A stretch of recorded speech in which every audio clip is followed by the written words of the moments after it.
Salut Anis, Salut Guillaume. comment ça va ce soir? Eh ben écoute, parfaitement bien. Bon. Pour continuer notre série de podcasts, donc on a vu pas mal de choses sur l'IA, l'acculturation. Après, on a essayé de voir comment on faisait du prompting. On a attaqué les parties marketing digital. Et maintenant, on va essayer d'avancer sur des univers, sur des secteurs métiers. Toi, tu es spécialisé IT et digital avec une bonne connaissance du secteur de l'immobilier. Donc déjà, on va démarrer par un petit point sur le secteur de l'immobilier aujourd'hui, actuellement. Dans notre période actuelle, qu'est-ce que tu pourrais nous en dire? En fait, moi, je ne vais pas rentrer dans le détail. Effectivement, nous, on accompagne les promoteurs immobiliers et puis un certain nombre d'acteurs de l'immobilier dans le domaine du digital, en partant de la 3D jusqu'à aujourd'hui l'accompagnement en marketing digital dans le cadre de commercialisation, plus particulièrement. Et la promotion immobilière et l'immobilier au sens large, tout le monde le sait, connaît, traverse une crise qui est quand même assez importante et profonde d'ailleurs. Et quand on dit profonde, c'est voilà, les secteurs sont touchés de plein fouet et avec des destructions d'emplois, pour être Ouais, clair, hein. il y a à peu près 50% de ce que je voyais des promoteurs immobiliers qui sont Alors, j'ai pas pas les loin de... statistiques Bah, tous précises, les mais petits sont pas bien, quoi. en tout cas, le secteur est en crise. Et derrière cela, en effet, si on raccroche avec notre thématique, l'idée dans ce contexte et ce marasme morose, c'est de voir un petit peu le côté positif. Et l'IA, qui pour certains peut paraître être une menace, peut ici être une véritable opportunité. Opportunité parce que, si je devais le résumer très simplement, les effectifs se réduisent, les moyens parfois se réduisent, et donc, et pour autant, il va falloir continuer de construire et continuer de vendre. Et en fait, si je devais le résumer ainsi, je dirais qu'il va falloir faire plus avec moins. Ouais. Et alors, mais du coup, en quoi l'IA, parce que alors, moi, c'est pas un secteur que je maîtrise, les différents métiers de l'immobilier, je les maîtrise pas nécessairement, mais en quoi l'IA peut aider, tu as abordé la promotion immobilière, en quoi l'IA peut permettre d'aider et d'accompagner au développement de la promotion immobilière? Là, c'est pareil, je vais essayer de balayer un petit peu les quelques sujets parce qu'on pourrait passer C'est clair. des heures carrées. Alors, on va se concentrer sur un peu la phase de commercialisation, Mhm. c'est-à-dire que on a déjà son projet Ouais. en main et on arrive au moment de la Qui commercialisation. démarre super en amont hein, dans la promotion immobilière. C'est le bâtiment n'est pas construit quand on se met à vendre, hein. Alors exactement, en promotion immobilière, en VFA, c'est que tu vas vendre sur plan et donc tu vas aller rencontrer des prospects, des clients qui sont acheteurs, hein, qui sont en quête de vouloir acheter soit de la résidence principale, soit de la résidence secondaire, soit pour investir, et donc qui vont acheter sur plan. Voilà. Et donc, en effet, les projets mettent du temps à accoucher, hein, on ne va pas rentrer dans le détail ici, mais par contre, ce qui est intéressant, c'est au moment de la phase de commercialisation. Et particulièrement, pourquoi l'IA est une opportunité? Parce que si je devais, pareil, faire très caricatural et faire simple, dans les 10, 15 dernières années, on distribuait de l'immobilier. Ouais, ça marchait tout seul. Ça marche, enfin, je simplifie, mais Mais globalement, on imaginait des projets, on crée sa communication. Bien évidemment, il y avait quand même un process, etc. Et c'était long, mais disons que ça roulait. Voilà. Aujourd'hui, on doit vendre de l'immobilier, et ce n'est plus pareil. Et la réalité, c'est une réalité, c'est que beaucoup de promoteurs ont oublié la manière de vendre. et ouais. Et donc, quand on dit ça, c'est-à-dire qu'on rentre dans le processus de commercialisation depuis la première étape qui est finalement, j'ai travaillé mon projet il y a 2, 3 ans et là, je vais lancer mon projet commercial. Est-ce que finalement, ce que j'avais prévu il y a 2, 3 ans va être valable aujourd'hui? C'est-à-dire? C'est-à-dire qu'en fait, tu vas te retrouver avec un produit qui n'est plus forcément en phase avec les attentes du marché. OK. Donc il y a pas un bon positionnement entre Donc, guillemets tu as si on pas un parle bon marketing. positionnement. On a OK. parlé de marketing Ouais, dans les podcasts précédents. Et ensuite, tu n'as plus forcément les mêmes acheteurs. Et exact. les acheteurs ont évolué. Et donc, c'est d'ailleurs le premier pas vers la phase de commercialisation sur lequel nous-mêmes on accompagne nos clients. Et ce qui est très intéressant dans cette phase-là, ça va être de remettre à jour quelque part son étude de marché, ce qu'on appelle l'étude de marché, mais très opérationnelle. On ne va pas être nous sur les études de marché très stratégiques, mais plutôt opérationnelles, en re-questionnant finalement son produit avec le marché. Et tu vas faire l'étude de marché avec l'IA? Et donc, on va en partie, effectivement, utiliser l'IA pour aller gagner du temps et surtout se concentrer sur la valeur ajoutée de notre étude, qui va être l'étude de terrain. Parce qu'en fait, ce qu'on va faire, c'est qu'on va aller identifier le produit, on va l'étudier par rapport à la concurrence, En on local, donc la concurrence dans le coin, quoi. la concurrence locale, on va donc capter de la donnée qu'on va devoir traiter. L'IA va Là, l'IA va pouvoir être bien. nous permettre de gagner du temps parce que les sources de données sont multiples, mais il faut rapidement essayer de les rassembler, les synthétiser, les rendre intelligibles. On va étudier la concurrence vis-à-vis, la concurrence vis-à-vis directe et parfois qu'on va appeler indirecte. On va ensuite questionner ce qu'on a appelé dans les podcasts précédents les personas, c'est-à-dire qui sont les acheteurs. Finalement, j'ai un produit, j'ai une concurrence, que je suis bien positionné, et ensuite, qui sont mes acheteurs? Ils connaissent le mot persona, les promoteurs au Alors départ? honnêtement, pas forcément. Ouais. Mais certains, oui, quand on Faut a les des équipes acculturer à marketing, ça et maintenant il va aussi. falloir les acculturer, il va falloir leur réapprendre à dire, Mm. mais en fait, tu ne peux pas poser un produit sur le marché et aller le vendre comme ça, sans savoir à qui tu vas le vendre. Donc, il faut bien comprendre ton acheteur de manière fine. Donc là, on va questionner le terrain. C'est là où on va à la fois travailler avec l'IA pour essayer de prédéterminer les personas qui pourraient exister sur ce segment de produits et sur ce marché-là en particulier. Et puis ensuite, on va les collecter de la donnée de terrain. On va aller interroger des acteurs locaux, des commercialisateurs, des agences immobilières, voire même des clients sur lesquels on aurait fait des tests sur le projet qu'on va lancer.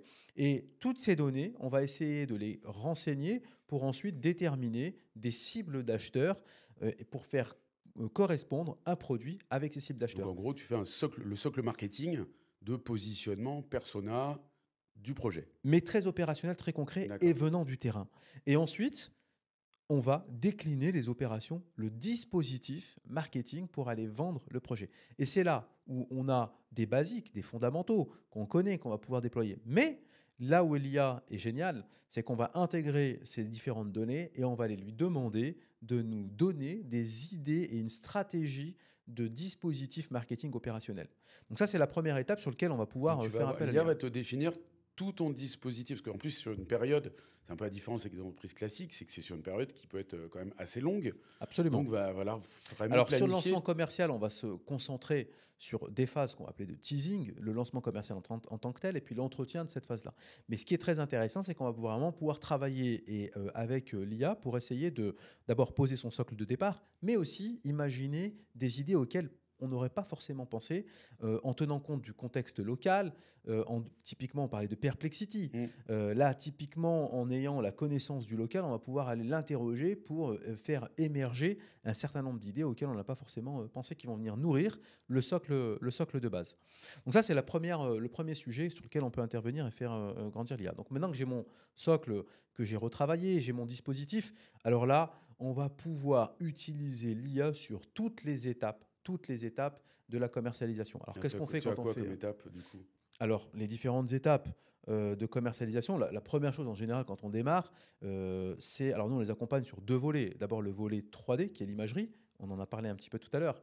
Donc, ce qui va être L'IA, sur les plaquettes, quand tu appelles imagerie, c'est tout ce que, voilà, tous les non, c'est visuels ce qu'on appelle les visuels, effectivement. Ouais. Donc les visuels, c'est les perspectives, les vidéos, les films, etc. pour le site internet, pour les plaquettes, Pour les portails, D'accord. etc. Donc ces visuels, c'est la base, c'est le point de départ. Alors là-dessus, on connaît très bien le sujet, on a nous-mêmes fait de la recherche et développement sur l'IA, on n'y est pas encore. ouais. Voilà. Le degré de précision demandé ne permet pas, avec les solutions d'IA aujourd'hui, de pouvoir arriver à une solution finale. Par contre, on sait, c'est ce qu'on avait travaillé d'ailleurs nous-mêmes, de pouvoir faire avancer grandement la production. C'est-à-dire d'aller plus vite, parce qu'une des contraintes qu'ont les promoteurs, effectivement, c'est d'aller plus vite. On n'y est pas encore non plus, parce que les outils, pour être clair, n'ont pas encore intégré ce sujet, même si, enfin, ils ont commencé à le faire, mais c'est une certaine complexité, la production 3D. Donc, je ne vais pas m'attarder là-dessus. Par contre, sur tout le volet marketing et communication, là, il y a des choses à faire. Exemple. Alors, tu parlais de plaquettes, Ouais. qui est le point de départ. Quand on lance un programme immobilier, on va déjà créer sa plaquette. Il y a 3 choses dans une plaquette pour faire très simple. Tu vas avoir le nom du programme qu'il faut définir, le logo et la plaquette en tant que telle avec son contenu. Avec le descriptif Absolument. du bâtiment, de la région, du coin, etc. etc. Exactement. Donc là, en fait, tout de suite, on va pouvoir utiliser l'IA avec tout ce qu'on a expliqué dans les posts précédents pour aller avoir des idées de noms de programmes, Mmh. pour avoir des idées de logos, des premières idées, des premiers designs, même s'ils sont très primitifs, mais par contre, et très primaires, on va pouvoir quand même avoir des premières idées. Et le troisième volet, c'est la création de contenu pour décrire le contenu de cette plaquette. Et quand même, on n'est pas capable de faire le contenu, à minima, donner le brief pour qu'on puisse, nous, créer directement le contenu. Donc ça, c'est le premier sujet. Le deuxième volet qui arrive, c'est la landing page. On en a Mmh. parlé dans les posts précédents, parce que cette landing page, c'est un peu le concentrateur de là où vont arriver les prospects directement au sein des différentes sources de publicité qu'on va aller faire, que ce soit le référencement naturel ou les publicités sur les ads. Et là, on va pouvoir construire éventuellement sa page en demandant à l'IA de nous construire la manière dont on va orchestrer cette page-là par rapport à notre programme et puis nous y donner les idées de rédaction et de contenu. Donc ça, c'est les deux éléments de base. Et ensuite, on va aller déclencher tout un tas de leviers qui vont nous permettre de générer du lead. Parce que c'est ça aujourd'hui le sujet. C'est comment générer du lead et du lead le plus qualifié possible. Oui, parce Et qu'avant qu'il y ait la crise, les leads tombaient à peu près tout seuls, je suppose. alors, la source C'était une principale... bonne partie des leads tombaient, quoi. C'était assez facile. Exactement, on était dans une situation où quelque part la demande était supérieure à Mmh. l'offre et le canal principal des leads provenait des portails immobiliers. Ce qui est toujours le cas d'ailleurs, hein. Ouais. Sauf qu'aujourd'hui, le volume des leads a chuté au sein des portails. Mais ouais, les portails n'arrivent plus à fournir, du coup. Alors, fournissent, mais en moindre Ouais, quantité. oui, Donc, ça veut qualité, ouais. dire que nécessairement, il va falloir développer d'autres stratégies. Mais si je reste d'abord sur effectivement ces différents leviers, on va commencer par les portails. Là, très clairement, l'IA peut nous aider. Nous aider à faire quoi? Nous aider à comprendre la concurrence par rapport aux annonces qui ont été faites sur les Mmh. différents portails immobiliers, sur la localisation de notre programme, va nous aider à identifier les mots-clés qu'on va devoir utiliser, puisque les mots-clés sont utilisés dans les annonces de portails Mmh. immobiliers, donc d'identifier ces mots-clés, va nous aider à rédiger les annonces immobilières. Donc là, on voit déjà comme premier sujet l'utilisation de l'IA sur cette première source de données que sont les portails immobiliers. Le deuxième volet, c'est toute la présence sur les réseaux sociaux. On en a parlé précédemment. Toutes les entreprises font exactement la même chose. C'est-à-dire comment je fais pour créer ma stratégie de publication sur Ouais, les puis réseaux en sociaux. général, les postes de promotion immobilière ne sont pas toujours extraordinaires, hein. Alors, disons que un certain nombre, effectivement, sont plutôt aguerris sur la question, d'autres un peu moins.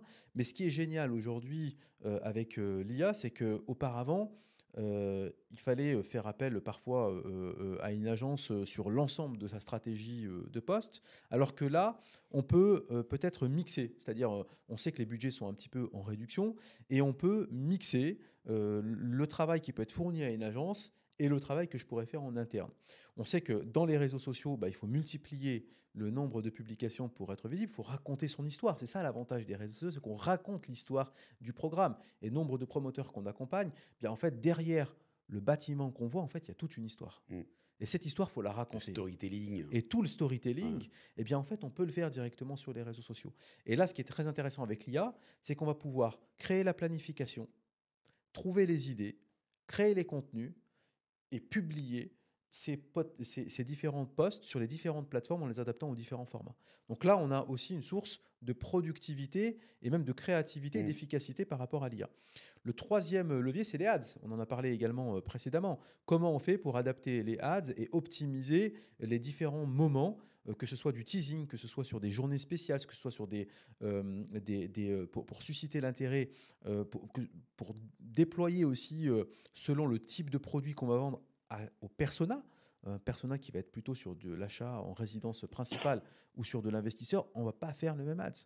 Et donc, du coup, comment on peut s'appuyer sur l'IA pour envisager des messages qui sont un peu créatifs et qui nous Et qui soit sortent adapté au persona. et qui Ouais. soient adaptés au Ce persona. qu'on ne faisait pas vraiment toujours avant dans pas mal de secteurs, parce qu'on n'avait pas le temps non plus, hein. Absolument. Et donc là, en fait, justement, on a cette opportunité qui s'ouvre. L'autre point qui est très peu utilisé par les promoteurs, c'est comment envoyer des messages à sa propre base de données. Alors là-dessus, je pourrais pareil passer un certain temps parce qu'on va parler de copywriting. Souvent, on a des choses effectivement qui sont assez, je dirais, pas forcément organisé correctement dans le contenu du message et surtout dans la façon dont on doit aussi comment dire, susciter l'intérêt de son client et déclencher une action à la fin quand on fait la rédaction de son mail. Moi, je le vois assez régulièrement, pour faire très simple, on terminait un mail sans ce qu'on appelle le call to action. Sauf que, un, il faut exploiter correctement sa base de données et ne pas la sous-estimer. Jusqu'à maintenant, les promoteurs immobiliers ne capitalisaient pas sur les données des contacts qu'ils avaient collectés. Premier point. Deuxième point, il faut, dans le cadre de cette base, les réveiller, les relancer. Et cela, on peut le faire à travers un mail, mais pas que. On va pouvoir le faire à travers une séquence. Cette séquence, c'est quoi? Séquence mail. C'est une séquence de mails, mais c'est couplé aussi à du SMS et couplé, nous, ce qu'on propose, une petite technique commerciale, à ce qu'on appelle du voicemail. Le voicemail, c'est le fait de pouvoir déposer un message directement dans la boîte vocale sans que la personne, sans que le téléphone sonne. Et le message, c'est l'IA qui le fait ou c'est quand même encore vous qui le faites? Alors aujourd'hui c'est nous, mais là où c'est génial, c'est qu'on va pouvoir démultiplier avec des voix par l'IA les messages en texte To speech. speech, Ouais. et donc de pouvoir ou bien de récupérer sa voix et de pouvoir démultiplier des messages qu'on va simplement écrire directement et qui vont démultiplier le format et le contenu des messages qu'on va vouloir envoyer. On peut aller même un cran plus loin, c'est qu'on va pouvoir personnaliser intelligemment les contenus de mail directement sur les prospects qu'on a identifiés. Mm. Donc ça, c'est une source de gain de productivité et de créativité qui est non négligeable. Et d'ailleurs, sur ces données, on a parlé également de traiter de la donnée. Moi, je l'ai fait pour des clients. C'est qu'en fait, parfois, ils ont des données qui ne sont pas forcément très propres. Et ensuite, grâce à l'IA, on va pouvoir restructurer, nettoyer les données et avoir une base de données qui va être propre, ciblée, segmentée, sur lequel on va pouvoir faire des messages beaucoup plus précis et beaucoup plus personnalisés. Donc on avance sur les opérations digitales. On va travailler également sur tout le reste des supports qu'on souhaite apporter, les affiches, des flyers qu'on va vouloir proposer et Ouais, tu peux distribuer. décliner, en Donc fait. tu peux Ça permet de décliner décliner plus facilement. sur la totalité Mm. des activités. Alors ça, c'est vraiment le volet commercialisation. Si on remonte un petit peu en amont, pour être très clair chez les promoteurs, à toutes les étapes de d'un projet, d'un programme immobilier, sur toutes les strates, qu'on soit dirigeant d'entreprise, directeur de programme, directeur de développement, on a des tâches qu'on a évoquées précédemment Mm. sur le mail, sur la lecture de documents complexes. On parlait de Le PLU. PLU Ouais. la fois dernière, ou bien même si demain on veut générer une notice descriptive, si on veut créer un cahier des charges, sur toutes ces tâches, et je dis bien sur toutes ces tâches, on a des gains de productivité qui sont juste gigantesques. Et souvent j'ai eu cette question, mais qu'est-ce que je peux faire? Bien là, voilà, on vient de citer un certain nombre d'éléments. Après, il faut rentrer dans le détail, parce que ça suppose, en effet, avant de lancer ces activités, de la rigueur, de Mm. la méthode. La rigueur, c'est d'abord de bien formaliser, d'avoir identifié son usage et son besoin là où on perd du temps. Le deuxième, c'est de structurer correctement ses données de base. Et le troisième, c'est de travailler correctement ses prompts. Et du coup, je quitte un petit peu la partie promotion, mais sur les autres sur les autres métiers de l'immobilier, l'IA peut aussi être super utile, du coup. Absolument. En fait, quand tu prends dans les domaines de l'immobilier, ils sont vastes. On va parler de promoteurs résidentiels, de promoteurs tertiaires. Ce que je viens de dire sur les promoteurs résidentiels, à quelque chose près, tu peux les appliquer sur les promoteurs tertiaires. On va avoir les bailleurs sociaux. On va avoir toute la relation des bailleurs sociaux avec leurs locataires. Et puis, on a donc toute cette vente dans le neuf, avec les commercialisateurs par ailleurs, et on va avoir tout le monde autour de l'ancien. Et dans le monde de l'ancien, ceux qui sont directement intéressés par cette question-là, ce sont les agents immobiliers. Notamment type rédaction des annonces, etc. Alors là, alors les agents immobiliers, si tu veux, c'est effectivement souvent des petites cellules ou Mm. des indépendants. Et donc, ils ont énormément de tâches à réaliser pour à la fois aller chercher des mandats, créer leurs annonces, convaincre un acheteur. Et là, on sait qu'on a un certain nombre, dans l'ensemble d'une journée, de tâches qui peuvent être optimisées, et en l'occurrence grâce à l'IA. Alors après, on peut dérouler pareil, des exemples pour rendre concret les choses. Euh, un a- Ouais, compte rendu de annonce, compte rendu de visite, Qu'est-ce que tu as d'autre Alors, si on essaie d'être concret, effectivement, sur le sujet, et nous-mêmes, alors je vais en parler un petit peu sur la partie 3D, c'est une petite touche personnelle là-dessus. En effet, un agent immobilier peut se retrouver avec un vendeur et va vouloir débriefer d'un rendez-vous. Donc, jusqu'à maintenant, il allait réaliser ce compte-rendu par mail. Là, clairement, à la sortie de son rendez-vous, il va prendre son téléphone portable, il va donner cette synthèse directement sur un outil comme ChatGPT, Mm. et ChatGPT va lui sortir automatiquement son compte-rendu de réunion avec l'ensemble des éléments qu'il va vouloir, qu'il a donné, et dans l'ordre de l'instruction et Ah, du c'est prompt top, qu'on ouais. a. Mm. Et à la fin, ça va lui rédiger directement son mail. L'autre point qui est important quand on est agent immobilier, c'est un petit peu d'identifier l'estimation, qui est un vrai sujet. Et donc là, pour estimer l'estimation dans un quartier, eh bien, en fait, on va pouvoir s'appuyer sur les données notaires, notamment la DVF. Et là, C'est une base de données, la c'est une DVF. base de Ok. données dans laquelle on va retrouver les différentes transactions qu'on va pouvoir extraire. Sauf qu'on peut se retrouver avec des milliers de lignes et des milliers de colonnes, et on peut faire passer ces milliers de lignes et de milliers de colonnes finalement à un tableau Excel extrêmement simple et avec Tarif un. au mètre carré, assez simple et assez pratique à utiliser du coup. Exactement. Et donc, ça va nous permettre de pouvoir rapidement identifier une connaissance des dernières ventes, et donc de travailler cette estimation du bien. L'autre aspect, c'est tout l'aspect autour des annonces qu'on va pouvoir travailler. Donc, comment rédiger une annonce? On en a parlé tout à l'heure pour les promoteurs immobiliers. Ce qui est vrai pour les promoteurs immobiliers va être totalement vrai pour un agent immobilier. La création de contenu pour des postes. Tu as Mm. évoqué dans les précédents podcasts Dali ou Midjourney pour aller alimenter ces postes.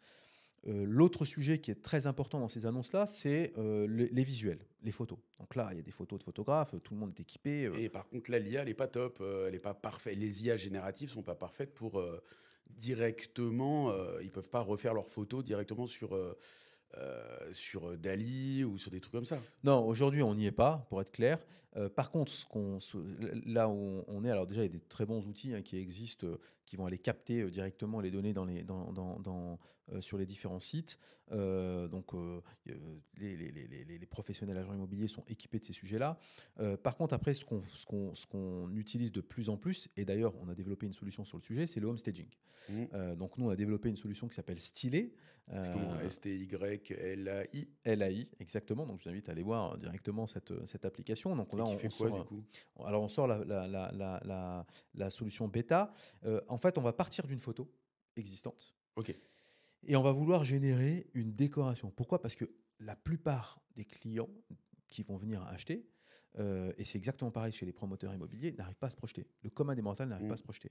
Et donc là, ce qu'on va faire en quelques clics et pour un prix qui reste très accessible, on va pouvoir, à partir d'une photo, générer des ambiances décoratives pour projeter directement le futur acquéreur. Et, Modification de la photo réelle. et modification de la photo en réel. Et C'est là, on va top. pouvoir l'utiliser dans plein de contextes différents. On va l'utiliser pour montrer à un vendeur qu'on est capable d'avoir des outils marketing digitaux pour aller convaincre les futurs acheteurs. On va pouvoir, en situation, quand on a un futur acquéreur, de tout de suite le projeter en prenant la photo et en lui générant des potentiels home staging et aménagements qui va permettre de se projeter. On va pouvoir l'utiliser directement pour les annonces. C'est sur ce troisième point où on est encore en train de travailler parce qu'il faut beaucoup plus de précision. Et c'est là où je te disais qu'il y a quelques petites limites Mm. de l'IA, mais on n'est pas très loin. Dans quelques temps, on aura un niveau de précision qui va permettre de pouvoir générer du home staging virtuel de manière assez pertinente.